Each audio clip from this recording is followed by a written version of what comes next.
because I always like obviously a lot of the stuff is highly back to the camera phones thing. We see a lot more of the people getting robbed on Sunset or on Melrose, and it's like, yeah, that kind of shit has always been happening in LA.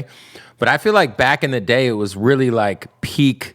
You kind of had to come to LA and like, if you were going to move around, you really had to be in line with some guys to make sure that there wasn't any sort of... that was the whole, like, the tap-in era. The tap-in era, people's chains were getting took. People had to get the chains back. Yeah, you get the chain back. We got it. I mean, you know, I got a couple chains back from some rappers, actually. No basketball players.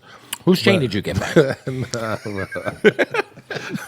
Hey, bro, we don't talk like that. What label were they from? I don't even know what label they are. I just know they one of my favorites. You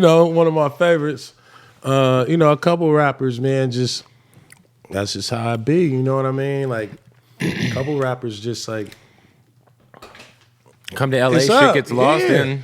And you got to think, like, coming up in that game era with the game, when game was first starting to like break out, it wasn't no blood rappers. It wasn't no Bloods famous, period. You know what I mean? Yeah, if you really think about it. Outside of Mac 10?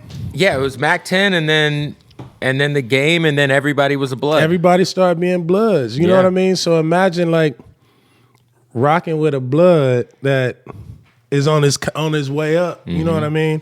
In LA, so it was a lot to deal with that. And he was the face of LA for like a decade. Yeah, he carried the whole coast for like a very long time. Yeah, and I think it just kind of, for me, like hanging with Game, made me realize that my plan was me and Game rocking together. I mean, he can unify the music, I can unify the hoop, and then we can create this LA unified system where like we can make it better for dudes. Right. You know what I mean? Like, we can stop all the jacking and shit like that. You know what I'm saying? Like, at least if they fucking with us. If they rolling with us, you ain't gonna get jacked.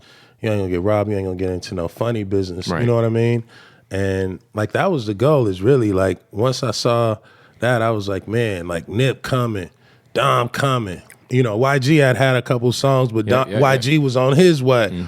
You know what I mean? There was a bunch of dudes just, like, on they rise, and I was like, damn, dude, Kendrick, you know what I mean? J-Rock was out, but J-Rock was like on his way. So like, I remember we did the Crips and Bloods gang documentary, and I was like, man, I need to put a soundtrack together.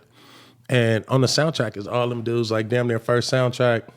Right. I remember first real album. How long ago was that documentary? I think, was that like 2016, 2015? Nah, 2004, I think. 2004? Yeah. Jesus Christ. Yeah, it was like 2004, or when I got to, it was like 2004. I think I was in New Orleans when that came out. I was going to say, when you end up on the Clippers, being a guy who's from where you're from, playing in LA, obviously not for the Lakers, but playing for the Clippers. No, for sure. You guys had a very, very entertaining team. But was it like, how much of the like extra shit did you have to deal with? All of it. Being home? All of it. You know what? Like playing for the Clippers, like, and I never really talk about that shit because people always talk about Dunleavy or Donald Sterling. Right. You know what I mean? But just playing for the Clippers, like, my mission when I left Golden State was like, all right, I know the Clippers are the Clippers. Right.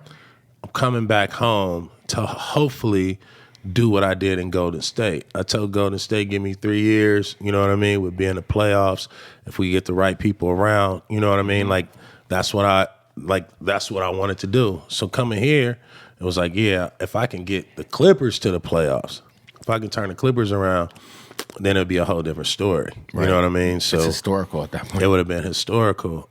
And so, like, that was kind of like my mission. It was like, I needed to get through those first 3 years, because the first 3 years is all bullshit. You know what I mean? You got to clean up, you know, all of just negative shit that be going around, and you got to protect your teammates, and then you got to build your teammates to where they feel like they can walk in, like we walking in the season and like it's just us. You know what I mean? And then it's us and the coaches, and then everybody else is our family.